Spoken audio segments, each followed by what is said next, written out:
కొన్ని వారాలుగా మనం చరిత్ర ధ్యానిస్తున్నాం. దేనిని గురించి మనం ధ్యానిస్తున్నామంటే క్రిస్మస్ యొక్క మూలాలు. హెడ్లైన్ గుర్తుందో లేదో ఒకసారి నేను జ్ఞాపకం చేస్తాను. క్రిస్మస్ దాని యొక్క మూలాలు అంటే దాని మూలం ఎలా వచ్చింది, సాంప్రదాయాలు అంటే ట్రెడిషన్స్ ఎలా వచ్చాయి అన్నది మనం చూస్తున్నాం. అందులో మొదటి భాగంగా మనం చూసాం మదర్ అండ్ చైల్డ్ వర్షిప్ అనేది ఈ యొక్క ప్రపంచంలోనికి ఎలా వచ్చిందో, నిమ్రోద్ యొక్క చరిత్ర, సెమీరామిస్ యొక్క చరిత్ర చూసాం. ఆ చరిత్రను అలా కూలంకుషంగా మనం ఆలోచిస్తూనే, లేదా మనకు అర్థమైన పరిధిలో మనం ఆలోచిస్తూనే రాను రాను మనం ఎక్కడికి వచ్చామంటే లాస్ట్ వీక్ మనం క్యాలెండర్ అనేది ఎలా పుట్టిందో చూసాం. ఏదైతే చంద్రయాన క్యాలెండర్ ఉందో, చంద్రయాన క్యాలెండర్ని బేస్ చేసుకుని గ్రెగేరియన్ క్యాలెండర్ ఎలా వచ్చిందో దీన్ని గతించిన వారం మనం చూసాం. అక్కడ ఆగాం. ఇక మిగిలిన ఆసక్తిని బట్టి ఇంక చెప్పాలా చెప్పకూడదు అనేది మీ గాలికి వదిలేశాను. కానీ చాలామంది చెప్పండి దాన్ని సంపూర్ణం చేయండి అని అడిగి అనేకులు నా వాట్సాప్లో టెక్స్ట్ మెసేజ్ పెట్టారు. అలాగే చాలామంది అడిగారు కనుక ఇక దాన్ని ఈ రోజుతో ముగింపు పలకాలనుకుంటున్నాను. అందుకే ఇక 4వది మనం ముఖ్యంగా ఇప్పుడు ఈ ఆలోచనలో మనం వదిలేసింది ఏంటంటే కొన్ని సాంప్రదాయాలు వచ్చాయి క్రిస్మస్లోనికి. ఏమొచ్చే సాంప్రదాయాలు చాలా ఉన్నాయి. అవన్నీ నేను చెప్తే తెల్లారుతుంది. సుమారు 32 సాంప్రదాయాలు ఉన్నాయి. ఎన్ని? 32 సాంప్రదాయాలు.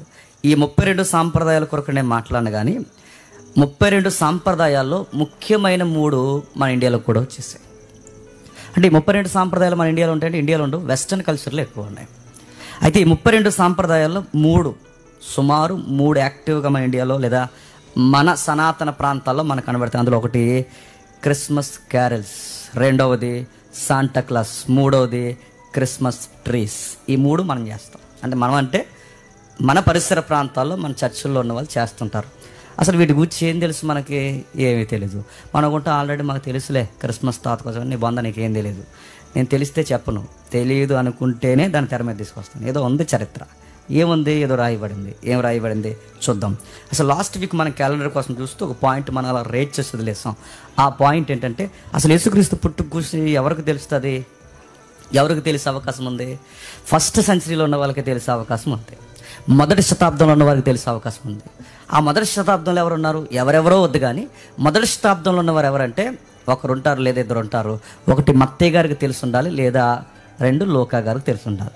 మత్తయి గారికి ఎందుకు తెలిసి ఉండాలంటే మత్తయి గారు అత్యధిక సమకాలుడైన శిష్యుడు, అంటే కూడా తిరిగినవాడు. పైగా ఆయన కొంచెం లెక్కలు తెలుసు. ఎవరికి?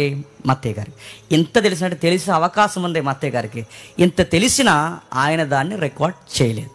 ఒకవేళ రికార్డే చేశాడు అనుకోండి, అది 25 రాదు. ఎందుకు రాదు చెప్పండి? నేను తిన్నారు కాబట్టి. ఇప్పుడు ఆయన రికార్డ్ చేయలేదు. బహుశా ఆయనకు తెలిసే అవకాశం ఉండొచ్చు, ఎందుకంటే వాళ్ళకి తెలుస్తాయి. ఎందుకంటే జీనియాలజీ మాట్లాడినాడు, పుట్టుక మాట్లాడలేడా? ఇప్పుడు మొదటి అధ్యాయం ఏంటంటే మొత్తం వంశవృక్షమేగా మాట్లాడాడు. ఇంత వంశవృక్షం మాట్లాడినవాడు ఆయన పుట్టుకను గురించి మాట్లాడలేడా? ఖచ్చితంగా మాట్లాడగాడు. కానీ మరి ఎందుకో పరిశుద్ధాత్మ ప్రేరణో దేవుని చిత్తమో ఏంటో మనకు తెలియదు, కానీ దాన్ని మత్తయి గారు హైలైట్ చేయలేదు, రికార్డ్ చేయలేదు. ఒకవేళ పలానా డేట్ అని రికార్డ్ చేస్తే, పలానా తారీఖు అని రికార్డ్ చేస్తే ఆ తారీఖు అనేది 25 అవ్వకపోవచ్చు. ఎందుకు 25 అవ్వదంటే ఒకవేళ ఫస్ట్ ఇయర్లో 25 అయినా, మొదటి సంవత్సరాలు 25 అయినా, లేదా తర్వాత ఇది 25 రాదు. ఎందుకు రాదంటే జూయిస్ ఫాలో అయిన క్యాలెండర్ ఏంటి? చంద్రయాన క్యాలెండర్. చంద్రయాన క్యాలెండర్ని మన గ్రెగేరియన్ అంటే సూర్యుడి క్యాలెండర్లోనికి ట్రాన్స్ఫార్మ్ చేస్తే, డేట్లు మారిస్తే ఖచ్చితంగా ప్రతి నెల లేదా ప్రతి సంవత్సరం డేట్ ఏమవుతుంది చెప్పండి? మారిపోతుంది. అది డిసెంబర్ 25 ఎలా వస్తుంది? ఒకవేళ మత్తయి గారు రికార్డ్ చేస్తారు, లేదా లూకా గారు రికార్డ్ చేస్తారు. అంటే లూకా గారికి యేసుక్రీస్తు వరకు 30 సంవత్సరాలు గ్యాప్ ఉంది. ఎంత? 30 సంవత్సరాలు. అంటే బహుశా 30 సంవత్సరాలు ఏమిటంటే చాలా ఆ రోజుల్లో ఆయనకి చాలా సుదీర్ఘమైన కాలమే, లేదా మన కాలంతో పోల్చుకుంటే కొంచెం దగ్గర కాలం. ఒకవేళ ఇద్దరు రికార్డ్ చేసినట్టే, మత్తయి గారు రికార్డ్ చేసినా, లూకా గారు రికార్డ్ చేసినా, ఈ రికార్డెడ్ డేట్ ఇచ్చిన అది డిసెంబర్ 25 కన్ఫర్మ్ చేయలేం. ఎందుకు కన్ఫర్మ్ చేయాలంటే ఏడాదికి ఏమవుద్ది? మారిపోద్ది. ఉదాహరణ మీరు చెప్తాను. గుడ్ ఫ్రైడే ఉంది. గుడ్ ఫ్రైడే మీరు గమనించండి, ఒక నెల ఏమో మార్చిలో వస్తుంది, మరో నెల ఏమో ఏప్రిల్లో వస్తుంది. ఎందుకు వస్తుంది? అది చంద్రయాన క్యాలెండర్ని బేస్ చేసుకుని ఉంది కనుక. అందుకే ఎప్పుడు ఈ డేట్స్ అనేవి ఎందుకు కన్ఫర్మ్ అంటే పాత క్యాలెండర్కి కొత్త క్యాలెండర్కి లింక్ అనేది 12 లేదా 13 లేదా 11 రోజులు తేడా ఉంది కనుక ఈ రోజులు మారిపోతాయి. అందుకే డేట్ కన్ఫర్మ్ కాదు. ఆయన పుట్టాడన్నది వాస్తవం, ఆయన వచ్చాడన్నది వాస్తవం. అందుకే నీసాన మాసాన్ని పోలుస్తారు, మార్చి నెలను పోలుస్తారు గుడ్ ఫ్రైడే అని, తర్వాత ఏమో అది ఏప్రిల్కి వచ్చేస్తుంది. అందుకే మనకి ఇది కాదు చరిత్ర. ఏదో ఉంది, వీటిని కూర్చున్న మనకి ఆయన పుట్టాడా పుట్టలేదన్నదే మనకి వాదన కాదు, కానీ ఆయన పుట్టాడు, పక్కా జరిగింది, దాని కూర్చున్న నమ్మకం మనకుంది. అయితే ఇప్పుడు మనం ఇవన్నీ ఆలోచిస్తూ అసలు ఈ ట్రెడిషన్స్ ఎన్నో ఉన్నాయి. చెట్టు వచ్చింది, తాత వచ్చాడు, ఇంకా క్యారల్స్ వచ్చాయి. ఇవన్నీ ఏంటివి? ఇవన్నీ చేయడం వాక్యానుసారం అయితే మనం చేద్దాం. ఇవన్నీ చేయడం వాక్యానుసారం కాకపోతే చేస్తున్న వాళ్ళకి కొంచెం అర్థమయ్యేలా మనమే చెప్పాలి. ఇప్పుడు చేస్తున్న వాళ్ళకి అర్థమయ్యేలా చెప్పాలంటే ముందు నీకు తెలియాలిగా లెక్క. లేదు నువ్వు చేయకూడదంటే నువ్వు ఎందుకు చేయట్లేదో కనీసం నువ్వు చెప్పాలిగా. లేదు ఒకవేళ వాళ్ళు చేస్తున్నది పర్లేదులే అయితే నువ్వెందుకు చేయట్లేదని అది కూడా లెక్కేగా. ఇవన్నీ తెలియాలంటే కాస్తంత మనం స్టడీ చేయాలా వద్దా? అందుకే అందరి వలే క్రిస్మస్ తాత, క్రిస్మస్ క్యారల్స్ అని జస్ట్ అవుట్లైన్స్ మాట్లాడి వెళ్ళిపోద్దు, కానీ కాస్తంత చరిత్రని అలా టచ్ చేసి వద్దాం. ఏంటి దీని చరిత్ర ఏంటి, ఏం మాట్లాడుతుంది? ఒక ఉదాహరణ చెప్తాను వినండి. మీకు ఈ చరిత్ర మనం మాట్లాడుకున్నప్పుడల్లా కీలకమైన ఒక రాజుని మనం జ్ఞాపకం చేసుకోవాలి. ఎవరిని? రాజుని జ్ఞాపకం చేసుకోవాలి. ఎవరైనా? కాన్స్టంటినోపుల్. ఈ రాజుని జ్ఞాపకం చేసుకుంటే ఆయన చూపిస్తాడు చూడండి. నేను కదా వస్తాడు, ఆగండి చూపిస్తాము ఒకసారి. అది ఆయనే కాన్స్టెంట్. ఆ రాజుని మీరు జ్ఞాపకం పెట్టుకోండి. ఈయన ఎప్పుడు వచ్చాడు క్రిస్టియానిటీలోనికి? చెప్పాలి. ఏదో జీకే బిట్లకి పక్కనే సైడ్ని ఆన్సర్ చెప్పినట్టు చెప్పాల్సి వస్తుంది మీకు. చెప్పండి. 3వ శతాబ్దంలో వచ్చాడు. ఎన్నో శతాబ్దంలో? 3వ శతాబ్దంలో. ఈయన 3వ శతాబ్దంలో క్రీస్తుని నమ్మేంత వరకు ఓసకోత జరిగింది. క్రైస్తవులు ఓసకోత. మైనులో ముంచి తగలట్టేశారు, గర్భాలు చీరేసి పిల్లల్ని వేసి కొట్టేశారు, ఎలుగుబండ్లకి ఇసిరేశారు, సింహాలకి ఇసిరేశారు. ఇక ఎంతగా రోమ్ కొలేసీయంలో ఎంత నిష్ఠూర పెట్టాలో అంత రక్తము ఏర్లై పారేలా క్రైస్తవ్యాన్ని 3 శతాబ్దాల కాలం పాటు రాపిడికి గురిసేశారు. క్రీస్తు వెళ్ళిపోయింది మొదలుకొని తర్వాత అపోస్తుల పరిచర్య, తర్వాత పెద్దల పరిచర్య, 3వ శతాబ్దం పరిచర్య వరకు క్రైస్తవ్యం అనేది ఒక నీచమైనది, క్రైస్తవ్యం అనేది ఒక అర్హత లేని మతం, క్రైస్తవ్యం అనేది వాళ్ళ దృష్టిలో అసలు ఇది ఎన్నిక లేనిది, ఎలాంటి దాంట్లోకి వెళ్ళకూడదు.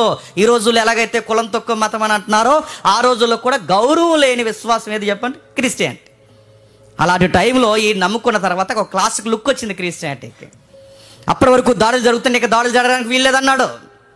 క్రైస్తవులకు భూములు ఇస్తా ఉన్నాడు, క్రైస్తవులకు పర్మిషన్ ఇస్తా ఉన్నాడు, క్రైస్తవులకు ఉద్యోగాలు ఇస్తా ఉన్నాడు, క్రైస్తవులకి నా ఆస్థానంలో నా రాజదర్బార్లో ఉన్నతమైన పదవులు ఇస్తున్నాడు, గౌరవపదమైన పట్టాలు ఇచ్చేసరికి అప్పుడు ఎప్పుడైతే ఆయన రాజు అయ్యాడో, ఆయన ఎప్పుడైతే క్రీస్తుని నమ్ముకున్నాడో క్రిస్టియానిటీని బట్టి మిగిలిన వరకు భయం స్టార్ట్ అయింది. అమ్మో వీళ్ళని ఏమన్నంటే ఇప్పుడు రాజు కూడా క్రైస్తవుడు సీరియస్ అవుతాను.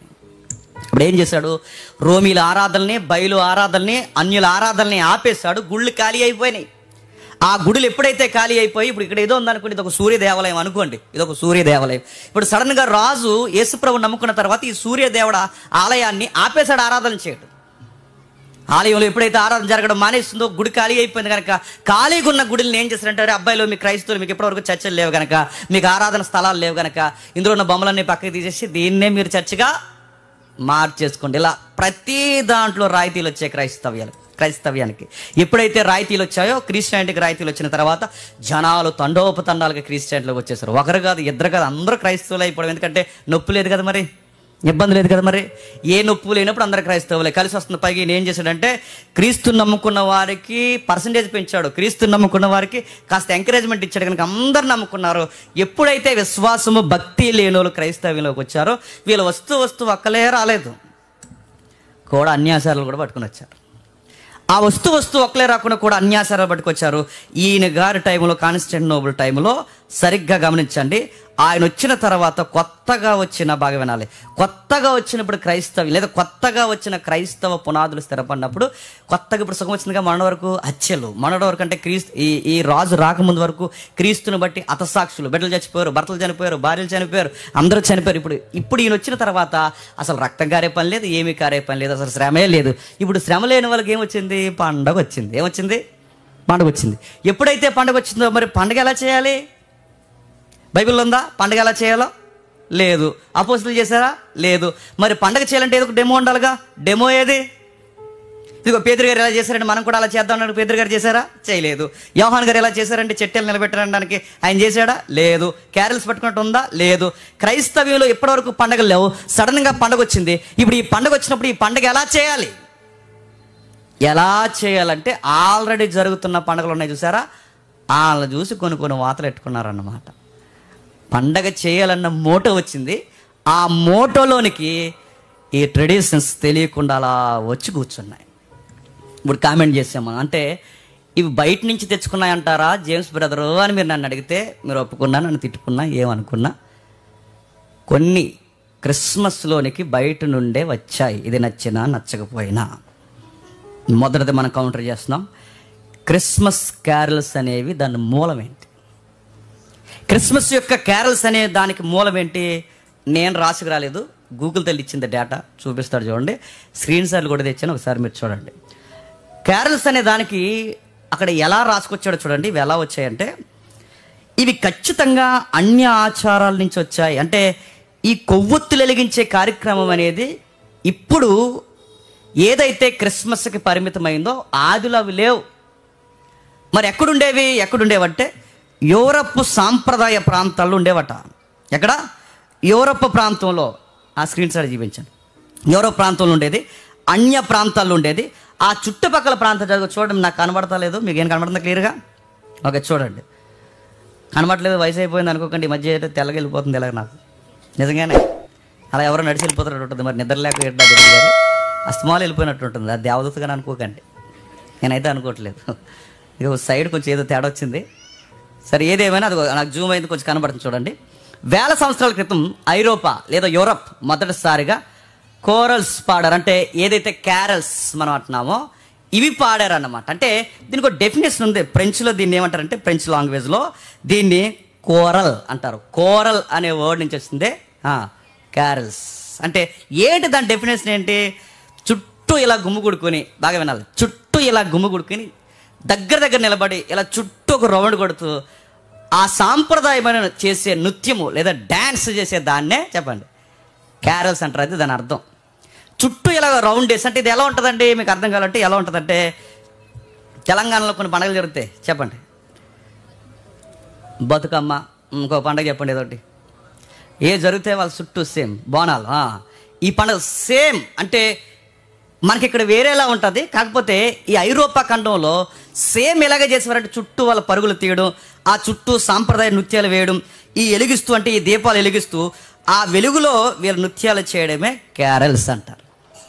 రాను అదిగో నేను రాసుకురాలేదండో, క్రిస్మస్ కారల్ అనేది క్రిస్మస్ థీమ్తో పాటు, అది తెలుగు తర్జుమాలాగా ఏడిసిందండి, ఎందుకంటే తర్జుమా అది. ఆ శ్లోకం, ఆ సాంప్రదాయం క్రిస్మస్ హాలిడే సీజన్లో పాడతారట. అంటే ఎలా వచ్చింది ఇది ఐరోపా మొదటిసారిగా పాడిందట, అక్కడి నుంచి వచ్చిందట. ఈ కారల్స్ ఏదైతే ఉందో ఇది మన మూలం కాదట. ఇది ఎప్పుడట? శీతాకాలపు ఆ మధ్యస్థం. అంటే దీన్ని మిడ్ అంటారు, దీన్ని డిసెంబర్ మిడ్ ఏరియా. అంటే డిసెంబర్ 22 నుండి కొన్ని ఉంటాయండి, ఐపిపానియా కొన్ని ఉన్నాయి, 32 పాయింట్స్ చెప్పానుగా, అది ఉంటాయని చెప్పాను కదా సాంప్రదాయాలు.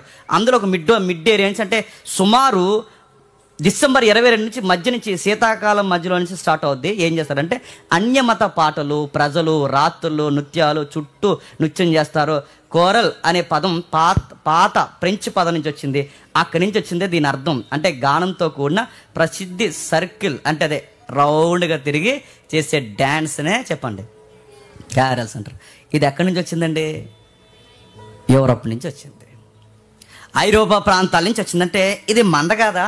చెప్పండి, ఇది మనది కాదు. ఎందుకంటే ఇప్పుడు యేసు ప్రభుకి పండగ చేయాలనుకున్నాం, యేసు ప్రభుకి ఈ విధమైన పండగ చేసినట్టు బైబిల్లో దాఖలాలు ఉన్నాయా? లేవు. కాన్స్టాంటినోపుల్ ఎప్పుడైతే వచ్చాడో, వచ్చిన తర్వాత కొత్తగా పండగలు చేసుకోవాలన్న ఆలోచనలకు వచ్చింది కనుక ఇప్పుడు ఎలా చేసుకోవాలి, దీన్ని ఎలా చేసుకోవాలనుకున్నప్పుడు చుట్టూ అప్పటికి చేస్తారా, చేస్తున్న వాటిని మెల్లగా దీన్ని అడాప్ట్ చేసుకున్నారన్నమాట. కొన్ని పర్లేదు అన్నట్టు దాన్ని అలా తీసుకుని వచ్చారు. ఇది క్యారల్స్ అనే దానికి మూలం. అందుకే చూడండి, ఆ రోజు ఎలాగైతే డ్యాన్సులు చేస్తున్నారో ఈరోజు కూడా చెప్పండి అవి పట్టుకుని డ్యాన్సులు చేస్తున్నారు. అవి పట్టుకుని ఆ రోజులు ఎలా తిరిగారంటే ఈదుల్లోకి తిరిగారు, అక్కడ తిరిగారు, ఇక్కడ తిరిగారు. అలా తిరుగుతున్న అలవాట్లు ఇప్పుడు కూడా మన వాళ్ళకి వచ్చాయి. ఒప్పుకోకపోయిన ఇది అన్యాచారం. అంటే ప్రారంభం ఇది మన ఆచారం కాదు, అన్యాచారం. కాకపోతే దీన్ని బై గాడ్ గ్రేస్ అనకూడదు. కానీ రాను ఇవి ఎంత పేటెంట్ హక్కు తీసుకున్నట్టు మారిపోయినాయి అంటే అసలు క్యారల్స్ అంటేనే క్రిస్మస్కి సంబంధించివి అన్నట్టుగా అడాప్ట్ చేసుకున్నాం. అంటే ఇప్పుడు క్యారల్స్ అనగానే టక్కమని సొసైటీకి ఎవరు గుర్తొస్తారు చెప్పండి? క్రిస్టియన్స్ అనుకుంటాం. కానీ హిస్టరీ అలా చెప్పట్లేదు. నిజానికి ఇది మంద కాదు. కానీ రాను ఇంక ఈ భూప్రపంచం మీద ఎవరు ఇవి చేయట్లేదు. మెజారిటీ ఎవరు చేస్తున్నారంటే చెప్పాలి క్రిస్టియన్ చేస్తున్నారు. అందుకే కేర్లెస్ అనేది క్రిస్మస్ అనే దానికి ఏదో పేటెంట్ హక్కు ఇచ్చినట్టు అలా ఉండిపోయింది. ఇప్పుడు ఆచారాలు సాంప్రదాయాలు ఎలా వస్తాయంటే ఎవరో వస్తారు, దేశాల నుంచో రాష్ట్రాల నుంచో ఏదో ఒక వ్యక్తో ఏదో ఒక మంచి ఉద్దేశంతో తీసుకొస్తారు. ఇది పర్లేదు, దీన్ని ఎక్కడ కూడా మనం పాటించవచ్చు అని ఎవరో ఒకరు దాన్ని ప్రవేశపెడతారు. అది రాను రాను రాను రాను మహావృక్షమే కూర్చుంటుంది. అలా వస్తాయి ట్రెడిషనల్ ఏవైతే ఉన్నావో ఈ సనాతన సాంప్రదాయాలు అనేవి అలా వస్తుంటాయి అన్నమాట. ఇక రెండవది తర్వాత మనం చూడాల్సింది రెండవది ఉంది. మరో మాట చూడండి. ఇక మొదటిది క్రిస్మస్ క్యారల్స్, రెండవది తాతయ్య. ఎవరు? శాంటాక్లాస్. అడుగుతున్నా, శాంటాక్లాస్ అంటే ఎవరండి శాంటాక్లాస్ అంటే? కొంచెం హిస్టరీ తెలియాలి, కొంచెం చరిత్ర తెలియాలి. కొంచెం చరిత్ర చెప్తాను, జాగ్రత్తగా వినండి. మరొక ఇమేజ్ ఉంటుంది, దాన్ని అలా ఉంచండి. ఈయన వేరు తెలుసు కదా. శాంటాక్లాస్ అంటే ఇద్దరు ఎవరు చెప్పండి? శాంటాక్లాస్ అంటే ఎవరు? కలర్ చెప్పండి పోనీ. అది శాంటాక్లాస్ అంటే ఎవరు? కలర్. ఇప్పుడు ప్రశ్న అడుగుతున్నాను, నిజంగా శాంటాక్లాస్ అనే వ్యక్తి పుట్టాడా? తెల్ల మనకి ఆయన చూసి మనం మురిసిపోతాం, మనం చూసి ఆయన మురిసిపోతాడు. నిజంగా శాంటాక్లాస్ అన్న ఆయన పుట్టాడా? అదే డ్రెస్తో అలా పుట్టాడా? అసలు అడుగుతున్నాను. ఆ డ్రెస్ కోడ్ అలా ఉండాలి, ఆ గ్లౌజులు అలా ఉండాలి, ఆ ట్రిమ్ అలా ఉండాలి, ఆ వయసు ఉండాలి, తాతయ్య అనే ఇది ఎలా వచ్చింది? ఆ ట్రెడిషన్ ఎలా వచ్చింది? దీన్ని ఎవరో తెచ్చారు. అసలు పుట్టాడా? డౌట్. పుట్టలేదా? డౌట్. పుట్టలేదని అంటామా? డౌట్. పుట్టాడని అంటామా? డౌట్. ఆ డ్రెస్ ఏంటి? తాతయ్య ఎలా అయ్యాడు? తెలదు మనకి, అయిపోయాడు. చరిత్ర అందుకే అంటున్నాను, విందాం ఏం జరిగింది దీని గురించి. అంటే అటేపు ఒక ఆయన ఉన్నాడు చూడండి, మరొక ఆయనే సాయింట్. బాగా వినాలి, సాయింట్. ఆయన గురించి నేను మాట్లాడుతున్నాను చూడండి. సాయింట్ నికోలస్ అంటారు ఆయన్ని. ఎవరు? సాయింట్ నికోలస్. ఈయన గురించి మాట్లాడాలి. ఈ సాయింట్ నికోలస్ కోసం మనం ఎందుకు మాట్లాడాలంటే, ఈ శాంటాక్లాస్ అన్న ఆయన అర్థం కావాలంటే సాయింట్ నికోలస్ అనే ఆయన మనకు అర్థం కావాలి. ఎవరు? సాయింట్ నికోలస్ అనే ఆయన అర్థం కావాలి. దానికి ఈయనకి సంబంధం ఏంటండి? ఈయనకి సంబంధం ఏంటంటే, సాయింట్ నికోలస్ అనే ఆయన 270 లేదా 343 ఏడి అంటే తెలుసు కదా. మనం క్యాలెండర్లో మాట్లాడుకున్నాం. మళ్ళీ చెప్పండి, లేదంటే క్యాలెండర్ చెప్తాను మళ్ళీ. అర్థమైందిగా? ఏడి, బీసీకి ఏడికి మనకి ఎబ్రేషన్ తెలుసు మనకి. ఓకే, ఆఫ్టర్ డెత్ అంటారు. కాదు మనం తెలుసుకున్నాం. అయితే ఓకే, 270 343 అంటే సాయింట్ నికోలస్ అన్న ఆయన 2-3 శతాబ్దాల్లో పుట్టాడు. ఆయన ఇమేజ్ అలా ఉంచు తమ్ముడు. 2-3 శతాబ్దాలు అంటే సాయింట్ నికోలస్ శాంటాక్లాస్ అయ్యాడా? కాదు. సాయింట్ నికోలస్ శాంటాక్లాస్కి సంబంధం చాలా మందికి తెలియదు, ఎందుకంటే యూట్యూబ్లో తగనమ్మా అని తయారైపోతారు. ఆయన్ని కంపేర్ చేసి మాట్లాడతారు. కాదు, హిస్టరీ అలా చెప్పట్లేదు. హిస్టరీలో ఆ బేస్ లేదు. శాంటాక్లాస్ ఆయన గూర్చి ఆయన పుట్టినట్టు ఎక్కడ రికార్డెడ్ డాక్యుమెంట్స్ లేవు. మరి సాయింట్ నికోలస్కి శాంటాక్లాస్ సంబంధం ఏంటి? కొంచెం ఇంటర్నల్ లింక్ ఉంది. అంటే ఒక మోడలింగ్ జరిగింది, దాన్ని అడాప్ట్ చేసుకున్నారు కనుక ఆ హిస్టరీ మనకు తెలియాలి. ఏంటి? సాయింట్ నికోలస్ అన్న ఆయన మీద చాలా స్టోరీస్ కదా హిస్టరీ ఉంది.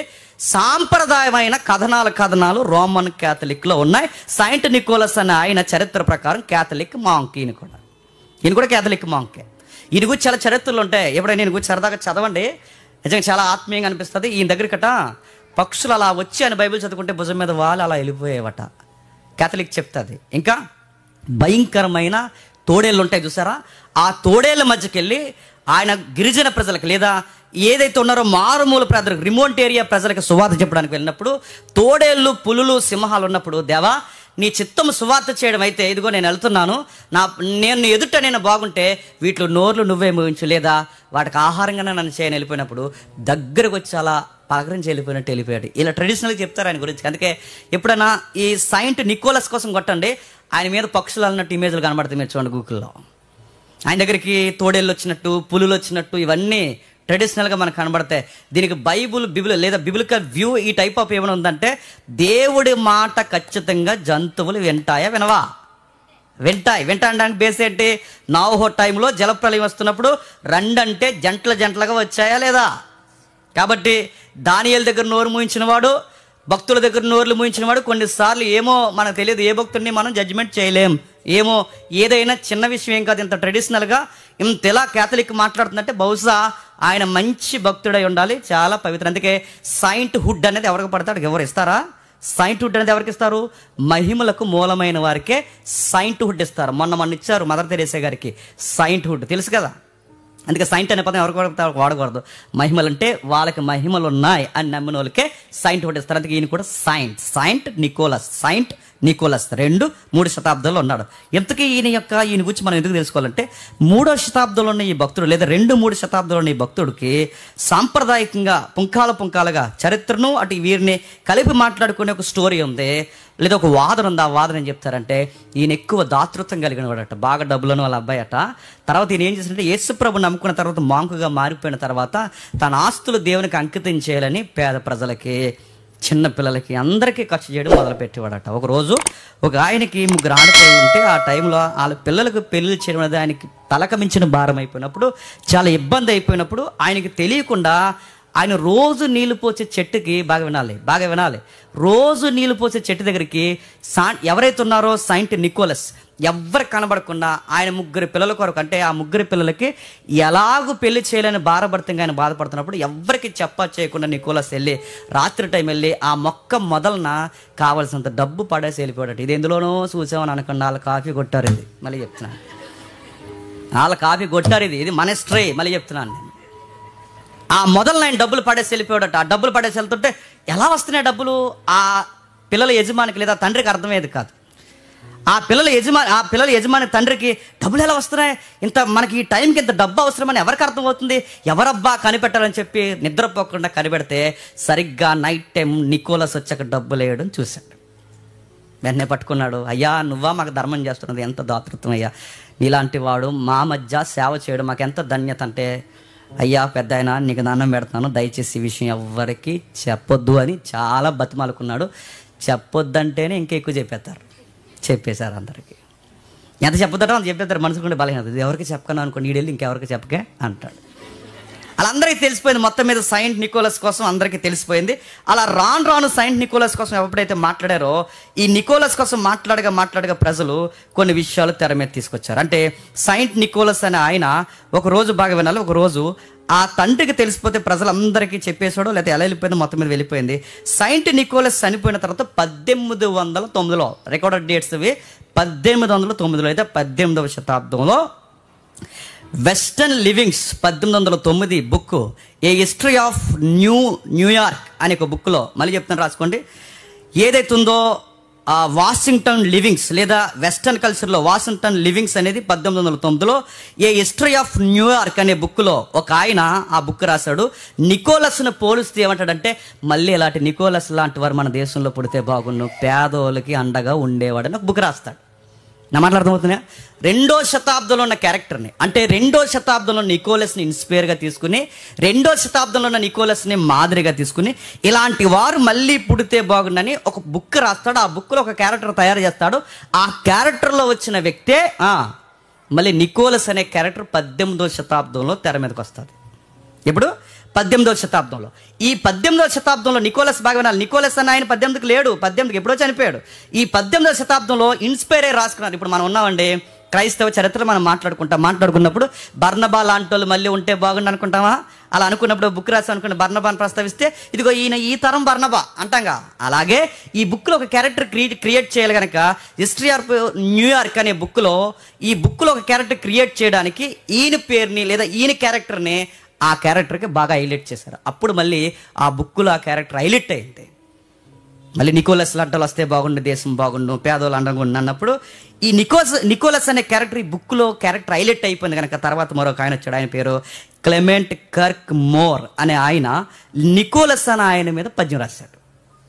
ఇది ఎప్పుడు రాశాడు? 1822లో రాశాడు. మళ్ళీ చెప్తున్నాను, క్లెమెంట్ కర్క్ మోర్ అనే ఆయన 1822లో ఒక పద్యం రాశాడు. ఎవరి మీద?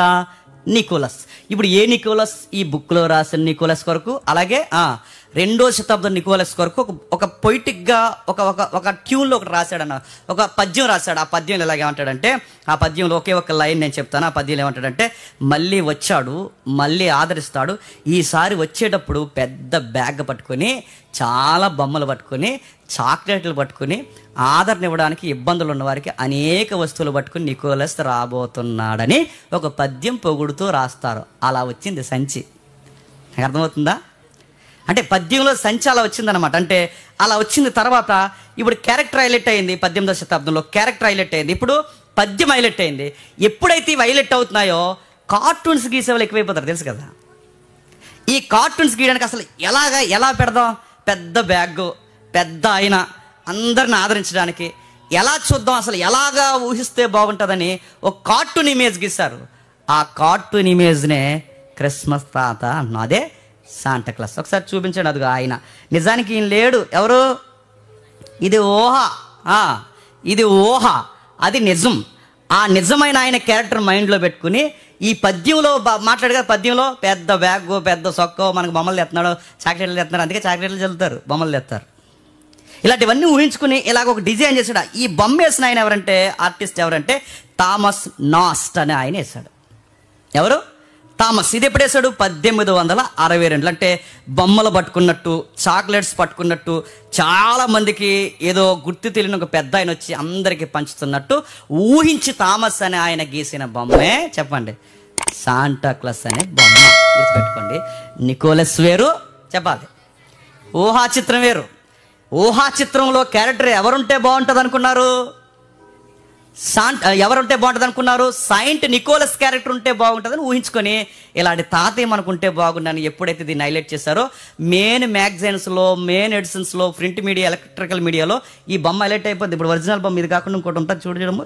ఒరిజినల్ ఆయన గీసిన బొమ్మ ఒరిజినల్గా ఒకటి ఉంటుంది, పంపించాను నీకు లింకు. ఒరిజినల్గా ఒక బొమ్మ ఉంటుంది. ఆ బొమ్మ ఎగ్జాక్ట్ ఇప్పుడు ఆ బొమ్మకు తగ్గట్టే ఇప్పుడు అప్డేట్గా డ్రెస్లు వేసుకున్నారు. ఎర్ర డ్రెస్సు, ఆ లైట్గా ఈ వైట్ కలర్ బార్డరు, ఈ పెద్ద చంచి. మీకు యాక్చువల్లీ మీకు నేను చెప్పిన పాయింట్స్ అన్ని మీకు అర్థం కావాలంటే ఆ ఇమేజ్ మీకు ఉంటే, ఒరిజినల్ ఇమేజ్ నేను పెట్టాను, లింక్ పెట్టాను, ఒకసారి మళ్ళీ పెడతాను చూడు. ఆ ఒరిజినల్ ఇమేజ్ మనం చూస్తే మనకు అర్థం అవుద్ది. సింగిల్ లింక్ ఉంది చూడు, అది అనుకుంటా ఫస్ట్ది కదా అది. Okay, right. ఇదిగో పెట్టాను చూడు, ఇందులో సెకండ్ అది నీకు మళ్ళీ కోట్ చేస్తాను చూడు. ఇది చూడండి. ఆ ఇమేజ్ని బట్టి శాంటాక్లాస్ అన్న ఆయన వచ్చాడు. అంటే ఆయన గీసిన బొమ్మ అది ఎగ్జాక్ట్ ఆయన ఎవరైతే గీస్తాడో అదే గీసిన బొమ్మ. అలా వచ్చాడు తాతయ్య మన దగ్గరికి. ఇప్పుడు చెప్పండి, బొమ్మలు పంచడం, చాక్లెట్లు పంచడం, అందరికీ చిన్న చిన్నవన్నీ ఇవ్వడం, ఇవి ఆనవాయితీగా బాగుంది. అంటే ఇలాంటి క్యారెక్టర్ ఉంటే బాగుంటుందని క్రిస్మస్ అనే ఈ ఫెస్టివల్లోనికి బుక్కుల్లో ఉన్న క్యారెక్టరు, చరిత్రలో ఉన్న క్యారెక్టరు, ఊహించిన ఆ ఊహా చిత్రం నిజంగానే కొరకు కొంతమందికి వేసాలు వేసి, ఆ వేసాలు వేసిన వారిని వెస్టర్న్ కల్చర్ చర్చిల్లోనికి సరదాగా తీసుకొచ్చారన్నమాట. అలా తీసుకొచ్చిన అలవాటు అమెరికాలో స్టార్ట్ అయితే ఆ అలవాటు ఇప్పుడు అందరికీ వచ్చింది. అది చూడండి, అది ఒరిజినల్ బొమ్మ, అది గీసింది థామస్ గీసిన బొమ్మ. చూసారా? ఎగ్జాక్ట్ అదే ఒరిజినల్ బొమ్మ. 1862లో గీసిన ఒరిజినల్ బొమ్మ అది. అదిగో పక్కన చిన్న టాయ్, ఆ పక్కన మళ్ళీ చాక్లెట్స్, ఆ పక్కన ఏదో ఉన్నాయి, ఇంకా నాకు తెలియట్లేదు, అవన్నీ కనబడుతున్నాయి చూడండి. అలా ఊహించి గీశారనమాట ఆ బొమ్మనే. రాను ఏమైపోయారంటే, తాతయ్య అందరికీ చాక్లెట్లు పెంచితే ఏదో బాగుంది క్యారెక్టర్, సరదాగా పిల్లలు కూడా ముచ్చట పడతారని చెప్పి చర్చిల్లోకి దాన్ని తీసుకొచ్చారు, అందరికీ ఇలా పంచుతున్నట్టు చేయనట్టు. నిజానికి అందరికీ మోటో క్యారెక్టర్ ఎవరిదంటే నికోలస్ క్యారెక్టర్. నా మాట్లాడకపోతే నికోలస్ క్యారెక్టర్. ఆ నికోలస్ క్యారెక్టర్ని ఆత్మీయంగా అంటే ప్రేమించారు కనుక, ఆత్మీయంగా ప్రేమించారు. ఎలాంటి దాతృత్వం కలిగిన క్రైస్తవులు మనకు ఉండాలని అనుకున్నారు కనుక ఈ క్యారెక్టర్ని తెర మీద తీసుకొచ్చినప్పుడు సరదాగా చర్చిలో తీసుకొచ్చారు. ఆ సరదా ఇప్పుడు కాస్త మితిమీరిపోయింది. ఇదే క్రిస్మస్ తాత లేదా శాంటాక్లాస్ వేషం ధరించుకొని, ఈ మాట నేను ఓపెన్గా అంటున్నాను, సినిమా సాంగ్స్ ట్యూన్స్ పెట్టుకొని అన్యజనుల మధ్యకు పోయి వాళ్ళని రేపుతూ, వాళ్ళ మీద ఎటకారాలు చేస్తూ, ఇదే వేషంలో ఉండి పిచ్చి డ్యాన్సులు వేస్తూ, వాళ్ళ సంబరాల ముందు, వాళ్ళ బొమ్మల ముందు డ్యాన్సులు ఎలా వేస్తారో ఇదే శాంటాక్లాస్ పేరు అడ్డు పెట్టుకుని, ఈ ఊహా చిత్రాన్ని అడ్డు పెట్టుకుని ఈరోజు క్రిస్మస్ పేరు మీద ఈ కోతి చర్యలు చేస్తున్న వీళ్ళందరిని అంటానండి, ఖచ్చితంగా వీళ్ళు నరకానికి పాత్రలు అంటే. ఎందుకంటే నికోలస్ అన్న ఆయనకు ఒక దాతృత్వం కలిగిన వాడు, శాంటాక్లాస్ అనేది ఒక ఊహా చిత్రం. పెద్దలు అనేది చిన్నపిల్లల కొరకు తెచ్చిన ఒక చక్కటి ఒక పాత్ర మాత్రమే, అది జస్ట్ ఎంటర్టైన్మెంట్కి మాత్రమే. పిల్లలకి ఇదిగో ఇలా పంచాలి, అందరికీ నేర్పించడానికి, ఒక అలాంటి పాఠాలు నేర్పించడానికి తీసుకొచ్చిన ఒక ఉత్తమమైన ఊహా చిత్రం. అలాంటి దాన్ని ఈరోజు చెత్త సాంగ్స్ పెట్టుకుని ఎగురుతూ, కింద మీద పడి, అసభ్యకరమైన నృత్యాలు వేస్తూ, ఇవన్నీ చూస్తుంటే అనిపిస్తుంది ఎవరు వీళ్ళందరూ ఎక్కడి నుంచి వచ్చారు అనిపిస్తుంది. అంటే వీళ్ళకి హిస్టరీ తెలియదు, బేసిక్స్ తెలియదు, బైబుల్ తెలియదు, ఏమీ తెలియదు, క్రిస్మస్ అంటే ఏంటో తెలియదు, బాధ్యత తెలియదు, ఏమీ తెలియదు. వాళ్ళకి ఏం తెలుసు అంటే ఎకిలి ఎదవలందరూ, నేను మళ్ళీ చెప్తున్నాను, ఎకిలి ఎదవలందరూ, పనికి మన సన్నాసిగాళ్ళందరూ ఇలాంటి డ్రెస్ ఒకటి వేసుకుని ఈ కోతి చర్యలు చేస్తుంటే అదొక పెద్ద ఎంటర్టైన్మెంట్, ఇది ఒక క్రిస్మస్ సహనం అనుకుంటున్నాం. అగ్గెటెళ్ళండి ఇలాంటి వాళ్ళందరికీ నన్ను అడిగితే. ఎగిరి చర్యలు చర్చా లేకపోతే సంత? ఇది ఎకిలి చర్యలు చేయడానికి సంత చర్చా? అరే నికోలస్కి ఒక క్యారెక్టర్ ఉంది, ఆ నికోలస్ ఇన్స్పైర్ అయిన బుక్లో ఒక క్యారెక్టర్ ఉంది, ఆ బుక్లోంచి ఇన్స్పైర్ అయిన కార్టూన్ వేసిన వ్యక్తికి ఒక క్యారెక్టర్ ఉంది. వీళ్ళందరూ కలిసి ఒక దాతృత్వమైన ఒక క్యారెక్టర్ హైలైట్ చేశారు. నువ్వు లింగులింగమైన ఆశ సాకెట్లు వేసుకుని ఎవరిని అడవాడు చేద్దామనరా అని అడుగుతున్నాను నేను. ₹10 సాకెట్లు వేసుకుని వచ్చి అలా జల్లి అలా జల్లి నడుతున్నాను. ఈసారి ఇలా కనబడినప్పుడు కూర్చోబెట్టి ఆ క్యాప్ తీసి ఎవరైనా నువ్వు బాప్టిజం తీసుకుని అడగాలండి ఖచ్చితంగా. నేను నీ ముఖానికి రక్షణ లేదు, ఏమీ లేదు, ఏమి ఎరగదిద్దామన్నా అసలు నీ శాంటా క్లాస్కి నికోలస్కి తేడా ఏంటని అడగాలి. యాసం వేస్తున్నాను. యాసాలు ఎక్కువైపోయాయి, దరిద్రాలు ఎక్కువైపోయి ఇవన్నీ వచ్చేసాయి. రాను భయంకరమైన పరిస్థితులను తీసుకొచ్చేసారు. పట్టుకుని దరిద్రపు వ్యాసాలని తీసుకొచ్చి బయటపడేస్తారు. ఇంకా ఏం జరిగాయి కొన్ని విషయాలు వచ్చాయి. మళ్ళీ ఇంకా తెరలోకి ఏం వచ్చాయంటే ఈ ట్రీస్ అనేవి వచ్చాయి తర్వాత. ఇంకో విషయం ఏదో నేను పాయింట్ మిస్ అయ్యాను, ఒకసారి నేను టచ్ చేస్తాను. ఇంకా మీకు అర్థం కావాలి అంటే కొన్ని విషయాలు నేను టచ్ చేస్తాను.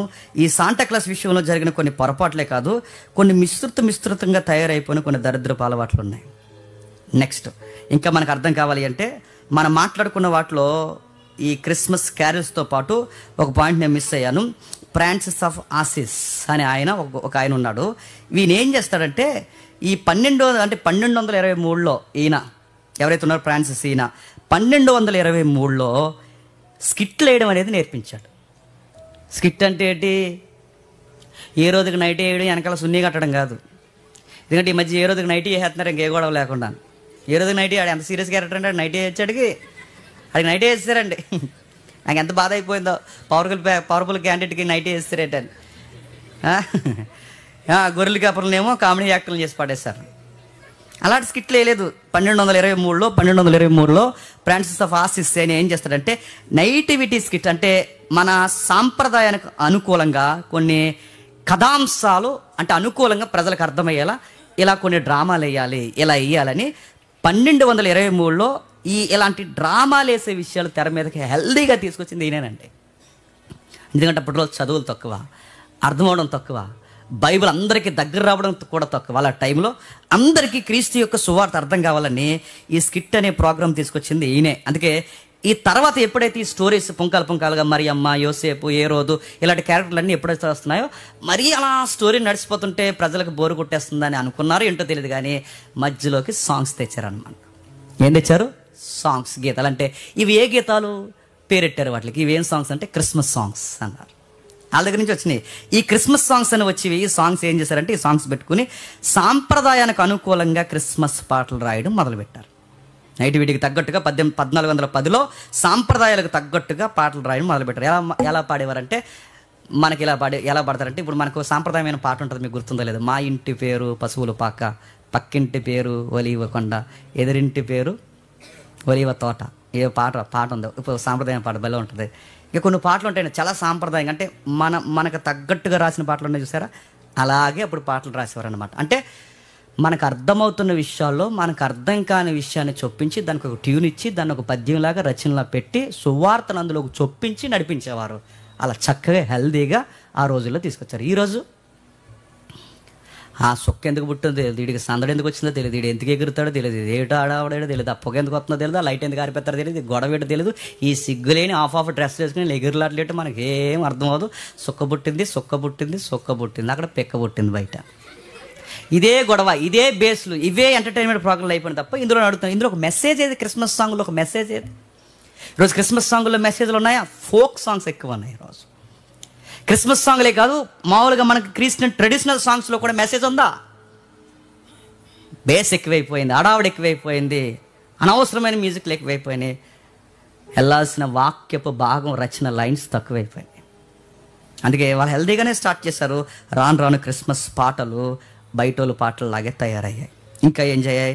ఎక్కడి నుండే 1410 నుండే ఎక్కడి నుండే ఈ ఏదికల మీద వేసే నాటికలు కాస్త, ఈ ఏదికల మీద పాడే పాటలు కాస్త మెల్లగా ఈదుల్లోకి వెళ్ళి పాటలు పాడుతూ డ్యాన్స్లు వేయడం, ప్రోగ్రాం చేయడం మొదలెట్టారు. ఆ వీధుల్లోకి వచ్చిన వాళ్ళకి ఇప్పుడు ఈదెక్కి ఏ రంగం చేస్తున్నాయి. ఇప్పుడు ఇలా వచ్చాయండి ట్రెడిషన్స్ అన్నీ. క్యారల్స్ ఎలా వచ్చాయో మనకు అర్థమవుతుంది. నెక్స్ట్ శాంటాక్లాస్ ఎలా వచ్చాడో మనకు అర్థమవుతుంది, నికోలస్ ఎవరో మనకు అర్థమవుతుంది. ఇంకా ఇప్పుడు మనకు అర్థమవుతుంది చెట్టు, క్రిస్మస్ ట్రీ. అసలు దీని గొడవ ఏంటి, ఈ క్రిస్మస్ ట్రీ గొడవ ఏంటి? ఒకసారి వీలైతే దాన్ని ఏమన్నా ఇమేజ్ ఉందా క్రిస్మస్ ట్రీ? ఒకసారి దాని ఇమేజ్ చూద్దాం, ట్రీ కోసం ఒకసారి చూద్దాం. క్రిస్మస్ చెట్టు మన వాళ్ళు ఏం పెడతారంటే ఏది పడుతుంది పెట్టేస్తారండి. ఏది గుబురుకుంటే దానికి పెట్టేస్తారు లైటింగ్, దానికి పెట్టేస్తారు 4 స్టార్లు. ఇంకా ఆ చెట్టు ఈ చెట్టు కాదు, దానికి ఒక చెట్టు, దానికి ఒక ప్రత్యేకత, దానికి ఒక కథ ఉంది. కథ అంటే కథనం ఉంది, దానికి అన్య సాంప్రదాయాలు కొన్ని ఉన్నాయి. ఈ మధ్య ఒక వీడియో తిరుగుతుంది వైరల్గా క్రిస్మస్ చెట్టు కోసం. అదైతే కాదండో, యావే చెట్టు ఎలాగున్నావు ఏంటని అడిగితే నాకు ఎవరు లేరని అన్నదా. చెట్టు మాట్లాడుతుందా? అది కాదు స్టోరీ.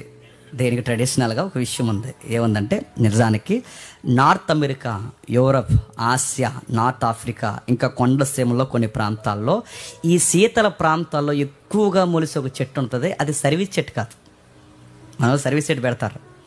ఆ చెట్టు కాదు, ఆ చెట్టుకు ఒక ప్రత్యేకమైన పేరు ఉంది, నేను మర్చిపోయాను రాసుకోవడం.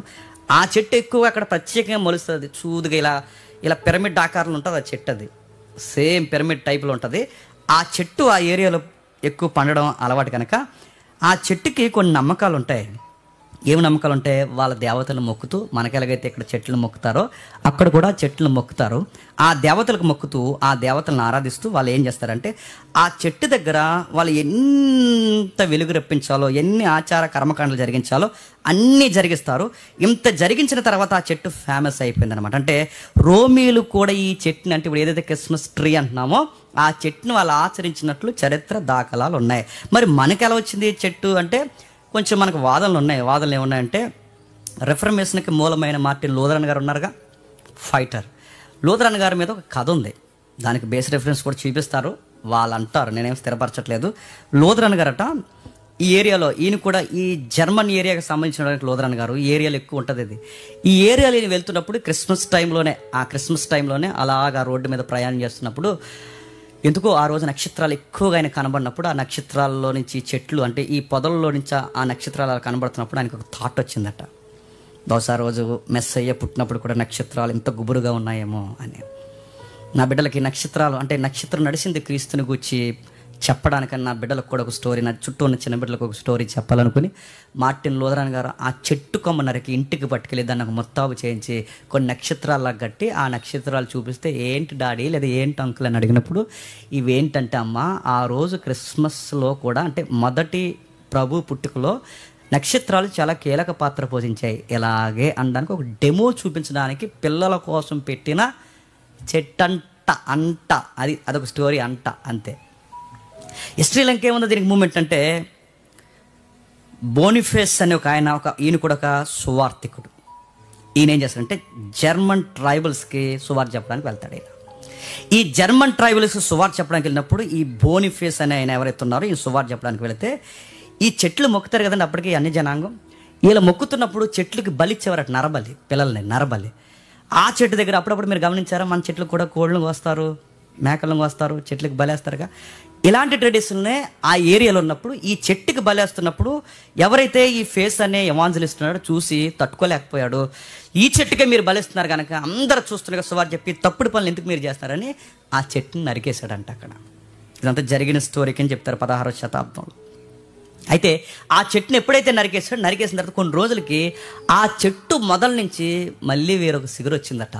ఆ చిగురుని బేస్ చేసుకుని ఆ యెషయా గ్రంథం చిగురు అనే పదం ఉంటుంది చూసారా, దానికి దీనికి కలిపి ఓ క్రిస్మస్ మెసేజ్ చెబుతూ మన కొరకు బలైపోవాల్సింది మీ పిల్లలు నా పిల్లలు కాదు, మన కొరకు బలైపోయింది ప్రభు అయిన యేసుక్రీస్తు ఈయన దేవుని కుమారుడు, ఆయన చనిపోయాడని దాన్ని బేస్ చేయడానికి ఇదిగో పిల్లలు ఇంతమంది చెట్టుని బట్టి మీరు చాలామంది చంపేశారు కనుక ఇది ఒక చేదు జ్ఞాపకంగా నేను ఎప్పుడు జ్ఞాపకం చేస్తానని ఆ చెట్టుని జ్ఞాపకం చేస్తూ ఒక డెమోగా పెట్టి వాళ్ళకి చెప్పేవాడంట. అలా వచ్చింది చెట్టు.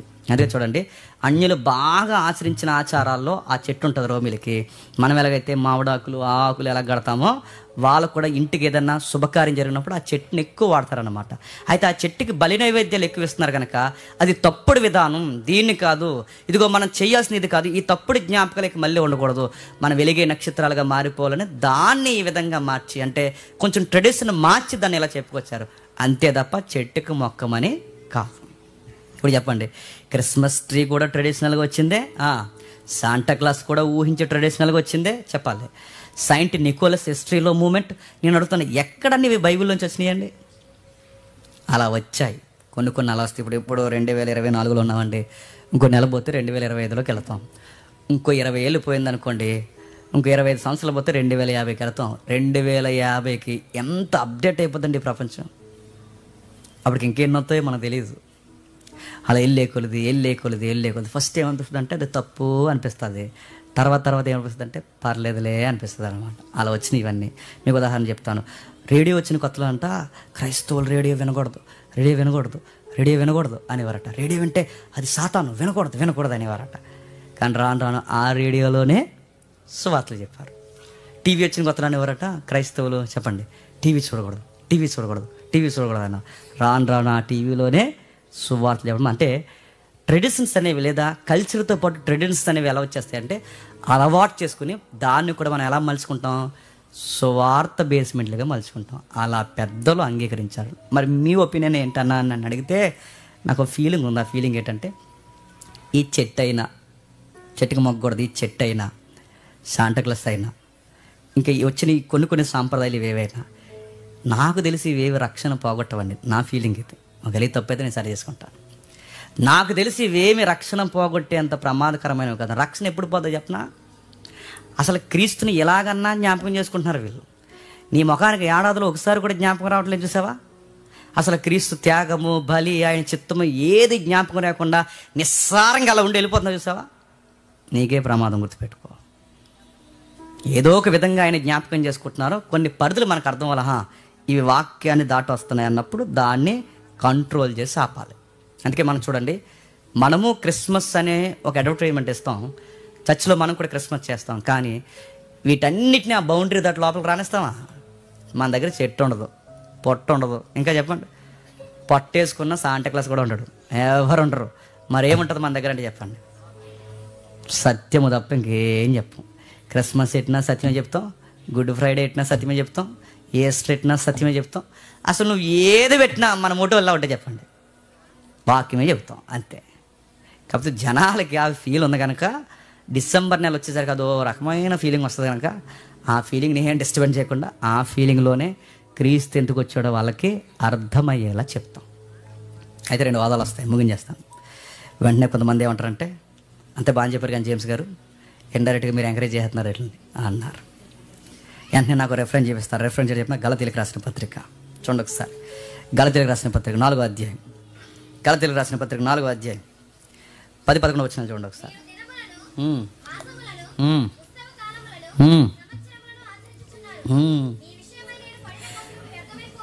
మీ విషయమే నేను పడిన కష్టం వ్యర్థమైపోవునేమో అని మిమ్మల్ని గూర్చి నేను భయపడుతున్నా. వెంటనే రెఫరెన్స్ ఏం చేస్తారంటే భక్తులందరూ ఏమంటారు? మీ దినాలు, ఉత్సవాలు, మాంసాలు, ఇక రకరకాలవన్నిటినీ అంటే నెలలు, దినాలు, వారాలు ఇవన్నీ మీరు పాటిస్తున్నారు. దీనివల్ల ఏంటి? బైబిల్ అలా చెబుతుందా? అది వద్దని గలతీయులకు రాసిన పత్రికలో అపోస్తలుడైన పౌలు ఈ విధంగా అన్నాడు. తగునా నీకు జేమ్స్ అని అడుగుతాను. నేను టెక్స్ట్ మాట్లాడుతున్నాను. అసలు అక్కడ ఎక్కడైనా గలతీ పత్రికలో ఈ క్రిస్మస్ డే కోసం మాట్లాడా? ఆ పౌర్ణమి, ఆ అమావాస, ఈ దినాలు, ఈ ఆచారాలు గలతీ పత్రికలో మాట్లాడుతున్న టెక్స్ట్ ఏంటి చెప్పండి? ధర్మశాస్త్ర ఆచార కర్మకాండం. అవి పాటిస్తాం. ధర్మశాస్త్రం అంటే తెలుసుగా, పాత నిబంధన. అవి ఏం పాటిస్తారు? ఇప్పుడు వాళ్ళు ఏమంటారంటే పునరుద్ధానం కాదు, ఇంకా విశ్రాంతి దినమే అంటారు వాళ్ళు. బాప్టిజం కాదు, ఇంకా సున్నతి అంటారు వాళ్ళు. గొర్రెల రక్తం, మేకల రక్తం అంటారు ఇంకా వాళ్ళు. ప్రభు రక్తాన్ని పక్కన పెట్టంటే అటు ధర్మశాస్త్రాన్ని, ఇటు సున్నతిని, అటు ధర్మశాస్త్రాన్ని, ఇటు రక్షణని రెండింటిని కలిపి పాటిస్తున్న వాళ్ళని పౌలు ఏమంటారంటే ఇంకా పాత నిబంధన పట్టుకుని ఎందుకు ఎలాడుతున్నారు? ఆ దినాలు అయిపోయాయి, ఆ గడియలు అయిపోయాయి, అవి గతించిపోయాయని ఆ పాత నిబంధన ఆచార కర్మకాండాలని ఖండిస్తున్న టెక్స్ట్లోని సందర్భం ఈ గలతీ పత్రిక. ఇది తెచ్చి ఎక్కడ కలుపుతున్నారు? దేనికి కలుపుతున్నారు? కాబట్టి మీ వాదన ఒకవేళ వాదన రైట్ అవ్వచ్చేమో కానీ మీ వాదనకి బైబిల్ సపోర్ట్ చేస్తుందని రెఫరెన్స్ చూపించడం అది ఉందాతనం అనిపించుకోదు. ఇది మొదటి ఆర్గ్యుమెంట్. సరే ఉందన్న వాళ్ళు ఏమంటారు? జేమ్స్ గారు సూపర్ చెప్పారండి, మీరు సూపరు, బైబిల్ ఇదే చెప్తుందండి అని మళ్ళీ అంటే ఇప్పుడు నేను ఉందని చెప్పట్లేదు, లేదని చెప్పట్లేదండో, నా గొడవ వదిలేయండి. ఉందని చెప్పేవాళ్ళు ఏ రెఫరెన్స్ చూపించుకుంటారంటే రోమిలికి రాసిన పత్రిక. ఒకసారి చూడండి, రోమిలికి రాసిన పత్రిక 14వ అధ్యాయం. రోమిలికి రాసిన పత్రిక ముగించుకుందాం. 14వ అధ్యాయం 5-6 వచనాలు చూడండి. ఒకడు ఒక దినము కంటే మరి ఒక దినము మంచిదని మంచి దినమని ఎంచుచున్నాడు, మరి ఒకడు ప్రతి దినమును సమానముగా ఎంచుచున్నాడు. ప్రతి వాడు తన మట్టుకు తానే తన మనసులో రూఢీపరచుకొనవలెను. దినములు లక్ష్య పెట్టువాడు ప్రభు కోసమే లక్ష్య పెట్టుచున్నాడు. తినువాడు ప్రభువుకి కృతజ్ఞతాస్తుతులు చెల్లించుచున్నాడు గనక. ప్రభు కోసమే తినుచున్నాడు. దీనికి వెళ్తారండి ఏమని? దినములు లెక్క పెడతాం అంటే మేము డిసెంబర్ 25 లెక్క పెడతాం అంటే ఎవరి కోసం లెక్క పెడుతున్నాం చెప్పండి? వచనం బట్టి ప్రభు కోసమే లెక్క పెడుతున్నాం. ప్రభు ఉన్నాడని లెక్క పెడుతున్నాం, ప్రభు పుట్టాడని లెక్క పెడుతున్నాం అంటారండి రిఫరెన్స్ ఇవ్వించి. ఇప్పుడు మళ్ళీ అంటున్నాను, వాళ్ళ గలతీ పత్రికలో చూపించి వాళ్ళ ఉందాతనం ఎలా అయితే తగ్గించుకుంటారో ఇది చూపించి డిసెంబర్ 25 మేము చేయడం రైట్ అని ఈ రెఫరెన్స్ చూపించుకోవడం కూడా మన ఉందాతనాన్ని చెప్పండి తగ్గించుకోవడం అవుతుంది. ఇక్కడ ఏంటి టెక్స్ట్ ఏంటి? ధర్మశాస్త్రం ప్రకారం కొన్ని తినాలి, కొన్ని తినకూడదు. ధర్మశాస్త్రం ప్రకారం కొన్ని పాటించాలి, కొన్ని పాటించకూడదు. అందుకే వాళ్ళకి డెక్క ముక్క 2 రెక్కలు ఇవి ఉంటాయిగా, ఆ టెక్స్ట్ ఉంది. ఇంకోటి విగ్రహాలు జోలికి పోకూడదనే సందర్భాలతో ఇంటర్నల్గా అంటే ఇండైరెక్ట్ మీనింగ్ కూడా ఉంది అక్కడ. వాటిని గుర్తుపెట్టుకోండి. వాటి కోసం మాట్లాడుతున్న టెక్స్ట్ అది. వాటి కోసం అంటే ఇప్పుడు ఈ టెక్స్ట్ నువ్వు ఉపయోగించుకోవడానికి లేదు చెప్పండి, ఈ టెక్స్ట్ నువ్వు ఉపయోగించలేదు. ఇదంతా కాదని నువ్వు నాకు ఏదో తేల్చాను ఈరోజు నన్ను సీరియస్గా నా ముఖం మీద ఏలేట్టు నువ్వు నన్ను అడిగితే అని చెప్తాను నేను. వీడ చెప్పిన క్రిస్మస్లో మనం ఏం జ్ఞాపకం చేసుకోవాలి? గలతీ పత్రిక కాదు, రామపత్రిక కాదు, మరి ఏం జ్ఞాపకం చేసుకోవాలి? శాంటాక్లాస్ కాదు, చెట్టు కాదు, ఇవేమీ కాదు, మరి ఏమి జ్ఞాపకం చేసుకోవాలంటే క్రిస్మస్లో త్యాగపూరితమైన కొన్ని క్యారెక్టర్లు ఉన్నాయి. ఆ క్యారెక్టర్ జ్ఞాపకం చేసుకో. ఎందుకంటే యేసుప్రభు మళ్ళీ మరియమ్మ గర్భాన్న మోయడానికి పుట్టడు, మరియమ్మ గర్భంలోనికి ఇప్పుడు రాడు. మరియమ్మను ఇప్పుడు మోయడానికి కాదు, మరియమ్మని ప్రతిరోజు గుర్తుపెట్టుకోండి. మరియమ్మని ప్రతిరోజు ఆయన సిలువ మీద అసూలు బాసేంత వరకు మరియమ్మను పొడుస్తూనే ప్రభు అయిన యేసుక్రీస్తు వారు తన జీవితంలో వచ్చారు. ఈరోజు మనం ఏం చేస్తామంటే ఇక మళ్ళీ యేసుప్రభు పుట్టడు, యేసుప్రభుని ఇప్పుడు మన భుజాల మీద ఎత్తుకుంటాం, మనం త్యాగం చేస్తాం. మొదటి క్రిస్మస్లో అంటే క్రిస్మస్ అనకూడదు, మొదట ఆయన పుట్టుకలో కొన్ని క్యారెక్టర్ చాలా క్రియాశీలకంగా పోషించిన పాత్రలు మనకు కనబడతాయి. మొట్టమొదటి మనకు కనబడతారు. అర్ధాంతరంగా తన పెళ్ళి ఆగిపోయిన ఒక 17 ఏళ్ళ ఆడపిల్ల కనబడుతుంది. తన ప్రభు కొరకు తన లైఫ్ని రిస్క్లో పెట్టింది చూసారా? అలాంటి ఆడపిల్ల మళ్ళీ కావాలి. మీ పెళ్ళిళ్ళు ఆపేసుకోమని నా ఉద్దేశం కాదు. అంత కమిట్మెంట్ అంటే దేవుని కొరకు మీ క్యారెక్టర్ని, దేవుని కొరకు మీ బలాన్ని, దేవుని కొరకు మీ టాలెంట్ని, దేవుని కొరకు మీ నాలెడ్జ్ని, దేవుని కొరకు పెట్టుబడి పెట్టే మళ్ళీ మరియమ్మ లాంటి వేర వడితలు కావాలి. ఇప్పుడు నేను దేవుని కోసం చదువుతాను, నేను దేవుని కోసం ఉద్యోగం కొడతాను, నేను దేవుని కోసం ఘనంగా ఉంటాను, నేను క్రైస్తవ పెట్టిన ఘనమైన సాక్ష్యం కలిగి ఉంటాను, నేను దేవుని కొరకు జీవిస్తానే కమిట్మెంట్ ఉన్న ఆడపిల్లలు కావాలి. ఇప్పుడు మరియమ్మలు కావాలి. మళ్ళీ చూస్తే ఇంత చక్కగా ఉన్న ఎవరండి ఈ పిల్లని కానీ పలానోళ్ళ పిల్ల కాదండి, తక్కువ ఆన్సర్ చెప్పాలి. క్రిస్టియన్ అందుకే అలా ఉందని చెప్పాలి. తన క్రైస్తవరాలు అందుకే అలా ఉంటుందని చెప్పాలి. నీ కట్టు బొట్టు, నీ మాట, నీ వ్యవహారం, నీ నడక, ప్రతి దాంట్లో నువ్వు క్రీస్తుని స్పష్టంగా చూపించాలి. ఆ రోజు గర్భాన్ని మోసి ప్రపంచానికి చూపించింది మరియమ్మ, నీ బతుకులో చూపించు ప్రభు అయిన యేసుక్రీస్తు వారిని. వయసులో ఉన్న తల్లులకి. రెండవది, యోసేపు అనే అబ్బాయి ఉన్నాడు, కమిట్మెంట్ ఉన్న అబ్బాయి. తన మ్యారేజ్ ఒక్కసారిగా తన జీవితం ఎన్నో కళ్ళగా అన్నాడు, తన భార్యతో ఇలా ఉండాలి, అలా ఉండాలని. ఒక్కసారి కళ్ళని ఆవిరైపోయాయి. కళ్ళకు రివర్స్ జరుగుతుంది. ఇప్పుడు ఏం చేయాలి? నీ కళ్ళకు పూర్తి ఆపోజిట్ నిందలు, ఇబ్బందులు, సమస్యలు. క్రీస్తుని రక్షించడానికి, క్రీస్తుని కాపాడడానికి, నిందలు మోయడానికి ఒక యవనస్తుడు ముందుకు వచ్చేసాడు. క్రీస్తుని అలా కాపాడుకున్నాడు. ఆ గర్భంలో ఉన్నప్పుడు క్రీస్తుని అలా కాపాడుకున్నాడు. నీ చర్చ్, నీ కళ్ళ ముందు ఇంత చర్చ్ ఉంది, ఈ చర్చ్ కొరకు నీ వయసుని, నీ బలాన్ని, నీ అందాన్ని, నీ యొక్క సమయాన్ని ఈ చర్చ్ కొరకు నువ్వు ప్రొటెక్షన్గా వాడగలవా? క్రీస్తును ప్రకటించడానికి సమాజం ఇదిగో నా యవనేచ్ఛల నుంచి నేను దూరంగా జరిగి, నా కళల నుండి నేను దూరంగా జరిగి, నా కోరికల నుంచి నేను దూరంగా జరిగి, ఇదిగో నా దేవుని కొరకు, ఇదిగో నా దేవుని యొక్క సువార్తకి ప్రొటెక్షన్గా నేను నిలబడతానని ఒక యోసేపులా మళ్ళీ నువ్వు ఉండగలవా? ఇది రియల్ క్రిస్మస్. మరియమ్మను చూడు తన క్యారెక్టర్, యోసేపుని చూడు తన కమిట్మెంట్. ఇంకెవరున్నారు? మాసిపోయిన గడ్డాలు, మాసిపోయిన వస్త్రాలు, మాసిపోయిన బట్టలు వేసుకుని ఒక పూట తినక గవర్నమెంట్ లెక్కల్లో లేనోళ్ళు, కనీసం ఎన్నికల్లో లేనోళ్ళు, ఏమాత్రం ఏ ఫంక్షన్కి సరిగ్గా పిలవబడని గొర్రెల కాపర్లు, సామాన్యులు, ఏమాత్రం ఎవరికి లెక్కలేనోళ్ళు, అలాంటి వారిని దేవుడు పిలుచుకుంటే రగిలి రగిలి ఉజ్జీవంతో ఎగిరెగిరెళ్ళి సావుకి ఎదురు నిలబడి, ఆ రోజుల్లో దేవుడు పుట్టాడన్న కత్తి మీద సాం దేవుడు పుట్టాడని చెప్పడం, ఆ రోజుల్లో దేవుడు మెస్సయ్య నజరేతులో మరియమ్మ గర్భాన్ని పుట్టాడు, ఆ నజరేతులుగా పేద కుటుంబంలో ఆ పల్లెటూరు అమ్మాయి గర్భాన్ని పుట్టాడని, దావీదు పట్టణమందు నేడు రక్షకుడు పుట్టాడు, దానికి మేమే సాక్షులమని అడ్వర్టైజ్మెంట్గా పైలట్లుగా పరిగెట్టారు. నువ్వు వాళ్ళని ఇన్స్పైర్ చేసుకో. నేను చెప్పగలనా, నాకు అంత సీన్ ఉందా, ఇలాంటి దిగజారులు మాటలు మాడేసి నేను కూడా చెబుతానని గొర్రెల కాపులు పరిగెట్టారు. నేను కూడా ఎన్నికలో లేరు వాళ్ళు. మీరు అనుకుంటారు మనకేమాత్రం చదువు ఉందండి, మనకేమాత్రం ఉద్యోగం ఉందండి, మనకేమాత్రం టాలెంట్ ఉందండి, మనం ఎందుకండి, మనమేం చేయగలం, మనం నిన్ను నువ్వు కొంగ తీసుకోకు. ఎందుకంటే ఎన్నిక లేని వారు, చేతగానాలు, నీచులైన వారు, లెక్కల్లో లేని పాత్రలే దేవుడికి కావాలి. ఎందుకంటే ఏ మనుష్యుడు దేవుని యొక్క అతిశయింపకుండానట్లు నత్తివారిని కూడా దేవుడు ఎంపిక చేసుకుని ఘనంగా వాడుకుంటాడు. నువ్వు రెడీయా అడుగుతున్నాను, నువ్వు రెడీయా? ఏం చేస్తారు వాళ్ళు? బయటకు వెళ్ళి ప్రభు కొరికి అడ్వర్టైజ్మెంట్ చేస్తారు. ఏమని? పలుకులో కేసరని చెప్పారా? ఏమని చెప్పారు? బయటకు వెళ్ళి దిక్కుమాల ఒక పానపారి అడ్వర్టైజ్మెంట్ కొరకు షారుఖ్ ఖాన్, సల్మాన్ ఖాన్, ఆ ఖాన్, ఈ ఖాన్, బొందఖాన్లు అందరూ ఎదురవుతున్నాడు దిక్కుమాల పలుకుల్లో కేసర్ ఉందని చెప్పడానికి. నీకు అడ్వర్టైజ్మెంట్ క్రెయిన్ అప్పటి కోసం కాదు, నీ అడ్వర్టైజ్మెంట్ రకరకాల వాటి కొరకు కాదు. నీ అడ్వర్టైజ్మెంట్ ఎవరి కొరకు చెప్తున్నా? నీ రాయల్ ప్రీస్ట్ ఉన్నాడు, ఆయనే నీ రాజు అయిన యాజకుడు ఉన్నాడు, ఆయన కొరకు చెప్పు. ఎవరి కోసం చెప్తున్నారు అంటే నా రాజు కోసం చెప్తున్నాను. ఎవరి కోసం చెప్తున్నారా? నా ప్రభు అయిన యేసు కోసం చెప్తున్నా. చెప్పు వెళ్ళే. అంతంత రోజు కూలీలు చిన్న చిన్న పనులు చేసుకుని గొర్రెలు కాసుకుంటున్న వాళ్ళే సమస్తం వదిలి ప్రభు కొరకు పరిగెడితే, రోజు కూలీ చేసుకున్నవాడు వెనకాల సరైన అకౌంట్స్లో డబ్బులు లేనివాడు దేవుడి కొరకు అంత సువారు చేస్తే మొదటి శతాబ్దంలో నీకు అన్నీ ఉన్నాయి, చక్కగా సుఖంగా సాగుతున్నాయి, 3 పూట్ల చక్కగా తింటున్నావు. ఏ గంట అయినా ఆయన గురించి ఈ క్రిస్మస్ సీజన్లో ఒక్కడికి సువారు చెప్పిన దాఖలాలు ఉన్నాయి నీకు. ఎన్నికలో లేని వాళ్ళు, మాసిపోయిన గడ్డాలు వేసుకున్న వాళ్ళు సువార్త చెప్పారు. ఏది నీ కడుపులో మధ్య కూడా కదలట్లేదు, నువ్వు ఎక్కడైనా సువార్త చెప్తున్నావా? మొదటి క్రిస్మస్లో ఏం తీసుకుంటావంటే మరియమ్మని చూడు, యోసేపుని చూడు, గొర్రెల కాపులను చూడు, ఇంకెవరున్నారు? సుమయోన్ అని ఒక ప్రవక్త ఉంటాడు. నిజంగా ఆశ్చర్యంగా ఉంటుంది ఆయన మాట చదువుతుంటే. ఒకసారి చూడండి, లూకాసు సువార్త 2వ అధ్యాయం 25వ వచనం. లూకాసు సువార్త 2వ అధ్యాయం 25వ వచనం ఒకసారి చూడండి. లూకాసు సువార్త 2వ అధ్యాయం 25వ వచనం. యెరూషలేమునందు సుమయోన్ అని ఒక ప్రవక్త ఉండెను. అతడు నీతిమంతుడు, భక్తిపరుడై ఉండి ఇశ్రాయేలు యొక్క ఆదరణ కొరకు కనిపెట్టువాడు. సీనియారిటీగా నడుతున్నాను. వయసు మళ్ళీ ఎవరైనా ఉంటే మీకు సవాల్ చేస్తున్నాను నేను.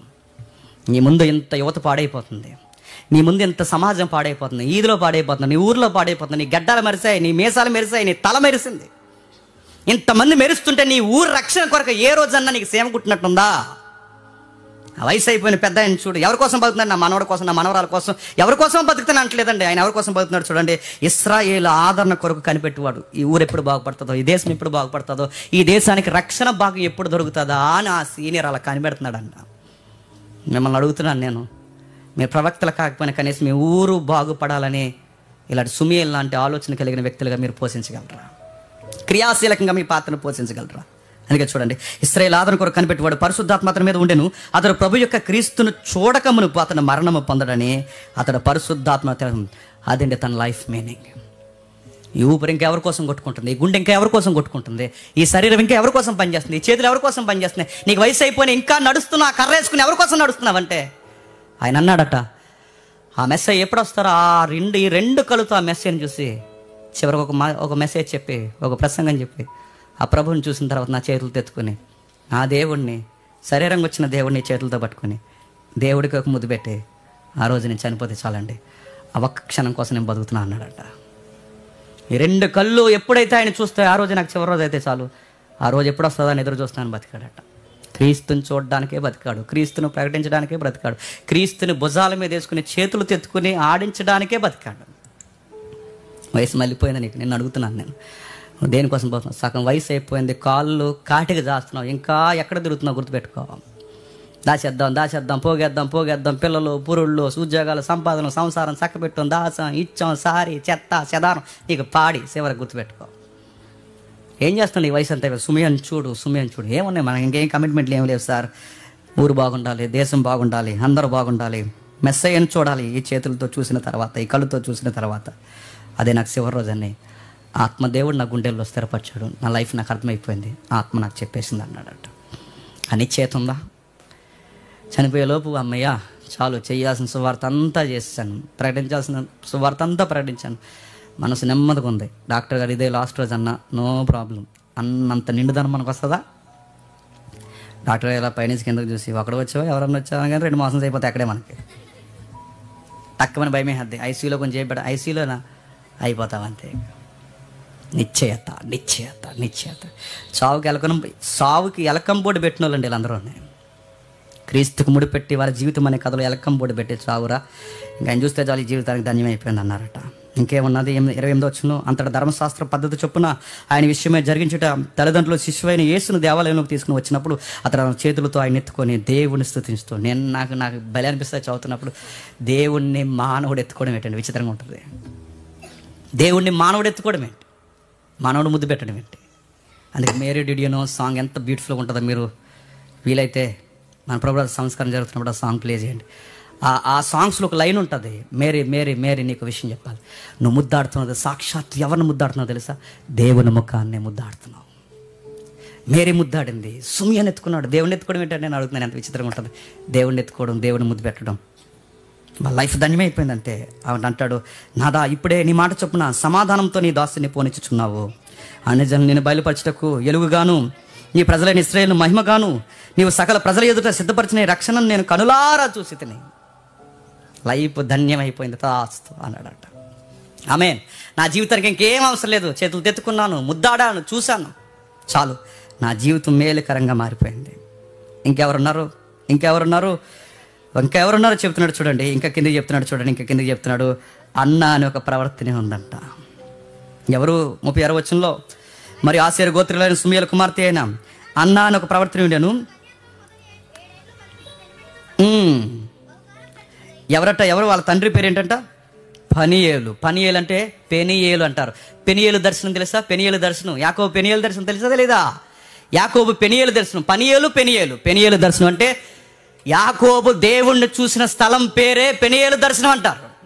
యాకోబు దేవుణ్ణి చూసిన స్థలం పేరే పెనియేలు దర్శనం అంటారు. యాకోబు దేవుణ్ణి చూసాడు లేదో నాకు తెలియదు, కానీ ఆ స్థలం పేరెట్టుకున్న ఆ తండ్రి యొక్క కూతురు మాత్రం ఎవరిని చూసింది చెప్పండి? దేవుడిని నిజంగానే చూసేసింది, కళ్ళుతో చూసేసింది. పెనియేలు దర్శనం కళ్ళ ముందుకు శిశువుగా వచ్చింది. పెనియేలు దేవుడు శిశువుగా కళ్ళ ముందుకు వచ్చాడు. ఆ దేవుడిని చూసింది, కళ్ళతో చూసింది. తండ్రి పేరుకు సార్థకత చేసిన చక్కటి కుమార్తె. చెప్పండి. తల్లి అన్న 7 ఏళ్ల క్రితం భర్త చనిపోయాడట. ఆ రోజే కమిట్మెంట్ పెట్టుకుందని, ఇంకా మళ్ళీ మరొక పురుషుడు, మరొక సంసారం, మళ్ళీ సేదారం, ఇవన్నీ మనకు సెట్ అవ్వ. కానీ ఒక ప్రియుడు ఉన్నాడు, ఆయన వస్తాడు, ఆయన కొరకు ఎదురు చూస్తాను. నా ఆశ, నా నిరీక్షణ అన్నీ ఆయన కొరకే. ఇక నేను ఆయన కొరకు ఎదురు చూస్తున్నాను. నా ప్రియుడు ఒకరోజు శిశువుగా నా ముందుకు వస్తాడు. ఎప్పుడు వస్తాడా అని ఎదురు చూస్తుందట. ఆమె గురించి రాయబడుతుంది. 84 సంవత్సరాలు ఎదురాలి ఉండి దేవాలయం విడువుక 7 ఏళ్ళు వయసు అప్పుడు భర్త చనిపోతే ఇంకా వయసులో ఉంది. ఎక్కడికి పోలేదట. చర్చే తన లైఫ్, చర్చి వాతావరణమే తన లైఫ్, చర్చిలో ఏదో ఒకటి చేయడమే తన జీవితం. ఉపవాసం, ప్రార్థన, రేయం బగల్లో సేవ. ఇంకేరే ముచ్చట ఏమి లేదమ్మా నీకని అడిగితే, ఏరే ముచ్చట ఇంకేమొద్దు సార్, నాకు ఇంకేమొద్దు, నా ముచ్చట ఒకటే, ఉపవాసము, ప్రార్థన, రేయం పగల్లో సేవ, చాలు. దేనికోసం ఇంత దేవాలయంలో ఎదురు చూస్తున్నామంటే, ఇది దావీదుకు దక్కని భాగ్యం, ఇది హిజ్కియాకి దక్కని భాగ్యం, ఇది ఆమోసుకు దక్కని భాగ్యం, ఈ దీనురాలకు దక్కిన భాగ్యం. వాళ్ళ పాటలు రాసుకున్నారు పాత నిబంధనలో, నీ దేవాలయంలో ఒక్క దినం ఉంటే చాలు 1000 దినాలతో సమానం అని. వాళ్ళకి దక్కని భాగ్యం. నా వయసు అంతా నేను ఎక్కడ గడిపాను తెలుసు? ఒక్క దినం కాదు, 84 సంవత్సరాలు, 85 సంవత్సరాలు దేవాలయంలో గడిపాను. దావీదు దక్కని గొప్ప భాగ్యం దేవుడు నాకు ఇచ్చేసాడు. ఇన్ని పాత్రలు ఉన్నాయి. మొదటి క్రిస్మస్ చుట్టూ గుర్తుపెట్టుకోండి. కిందకి రాస్తాడు తన గురించి.